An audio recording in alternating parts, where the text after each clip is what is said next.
শুনতেছি নেট নাকি আবার বন্ধ করে দিবে। নেট বন্ধ করে দেখ, সমস্যা নাই। কিন্তু নেট খোলার পর ওনাকে যেন আর এই দেশে না দেখি।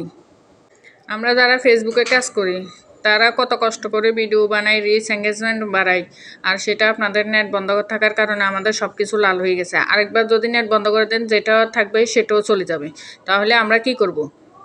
আমরা সাধারণ মানুষ, না বিএমপি করি, না আওয়ামী লীগ করি, না ডান করি, না বাম করি, কিছুই করি না। তাহলে আমরা সাধারণ জনগণের কেন এই অবস্থা হবে?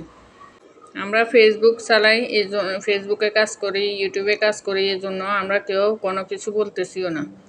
আমাদের ফেসের সমস্যা হবে, ইউটিউবের সমস্যা হবে এই কারণে। কিন্তু আমরা কিছু না বলিও আমাদের ফেসের অনেক সমস্যা হয়ে যাচ্ছে। তাহলে আমরা কি করব? তবে আমরা যারা ফেসবুকে কাজ করি, ইউটিউবে কাজ করি, ভয় কিছু বলতেছি না। আমরা কিন্তু ন্যায়ের পক্ষেই, ছাত্রদের পক্ষেই কাজ থাকবো। দেশের মানুষ, আপনারা নিরীহ অনেক মানুষকে মারছেন, তাদের রক্তের বিনিময়ে আমাদের দেশের জন্য তারা কাজ করতেছে। তাহলে আমরা তাদের পক্ষ না নিয়ে আপনাদের পক্ষ নিব?